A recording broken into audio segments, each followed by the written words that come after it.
Préface, introduction et diagnostic du livre dit Prescription pour jouir d'une bonne santé écrit par Jean et Liliane Mouba. Préface du Dr Jean Mouba, fondateur du Centre Epagnosis.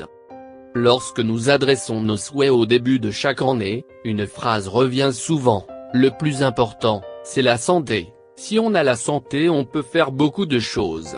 Nous voyons que l'argent passe après la santé. Et pourtant, dans la même période festive, on tend à manger et à boire de manière abusive. Il serait certainement temps de sortir des souhaits et de faire de notre santé et de la longévité un véritable objectif de vie. Ce n'est pas un livret moraliste pour imposer aux gens des règles: mange des fruits et des légumes, la cigarette tue, l'alcool détruit le foie, etc. Il ne s'agit pas de vous imposer un régime alimentaire drastique, avec des aliments que vous ne pouvez pas vous offrir financièrement. Il ne s'agit pas d'un nouveau programme de santé pour maigrir en 7 jours, ce n'est pas un livret de nutritionniste professionnel avec des listes de termes techniques. C'est plutôt un appel personnel pour reprendre le contrôle de votre santé, pour préserver votre longévité, pour augmenter la santé de votre famille. En effet, Dieu a formé le corps humain de sorte qu'il ne devrait pas tomber malade, en plus il a promis de guérir le corps. La Bible nous relate de nombreuses histoires de guérison miraculeuse. Au-delà de ces actions extraordinaires, elle révèle des secrets, de principes qui mettent à l'abri de nombreuses maladies. Merci Liliane pour ce courage d'aborder ce sujet car le moment est plus qu'opportun. Nous observons l'augmentation de l'obésité, de maladies cardiaques, de désordres digestifs, de cancer, de diabète, de caries, etc. Ce livret vous rendra capable d'éliminer des maladies existantes, de bâtir une santé fraîche, de construire un régime alimentaire sain, de développer une santé mentale, de jouir d'une bonne santé et d'impacter positivement la santé de votre famille. Introduction. Nous sommes dans un temps moderne où la recherche médicale et l'industrie pharmaceutique sont très développées. En même temps, nous remarquons une augmentation de nombreuses maladies, de la migraine aux problèmes d'estomac.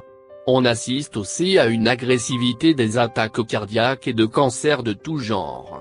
Pendant le même temps, d'autres personnes jouissent d'une bonne santé. Nous ne pouvons pas rentrer dans les détails de la vie de chaque personne, mais si nous regardons les habitudes alimentaires de notre temps et la qualité des aliments, des liens peuvent être établis entre ce que nous mangeons et notre santé. Dans les cas de consommation d'alcool, de drogue, de gloutonnerie, il est plus facile de faire des déductions. Mais pour des petites choses comme le sucre, le sel, l'huile qui s'ingurgite à faible quantité, les liens ne sont parfois visibles que des dizaines d'années plus tard. Dès que notre vie est menacée, on se rend compte qu'on peut se priver de certains aliments. Et si nous remontions à la racine des potentiels problèmes de santé de demain?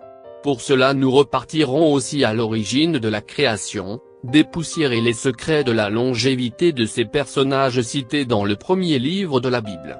Ils vivaient naturellement des centaines d'années, ce qui est célébré aujourd'hui. Ne tombez pas dans le jugement rapide, ne laissez pas les préjugés voler votre santé, votre vitalité et votre longévité.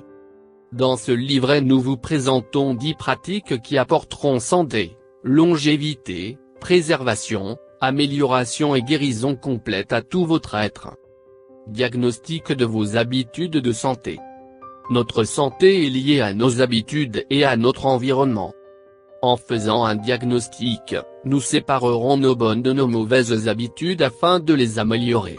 À ce moment, nous pouvons intégrer de nouvelles habitudes, nous abandonnerons certaines, nous ferons plus certaines choses que d'autres. Commençons ce dialogue. 1. Avez-vous fixé des objectifs pour votre santé? A. Oui. B. Non. 2. Avez-vous des heures établies pour manger? A. Oui. B. Non. 3. Mangez-vous beaucoup plus que d'habitude pendant les fêtes? A. Oui. B. Non. 4. Consommez-vous des alcools et des drogues? A. Oui. B. Non. 5. Faites-vous du sport? B. Oui. B. Non. 6.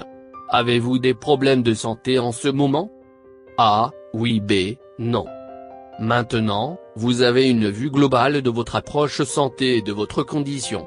Chacun se développe à partir d'où il se trouve. Voyons 10 prescriptions pour une bonne santé.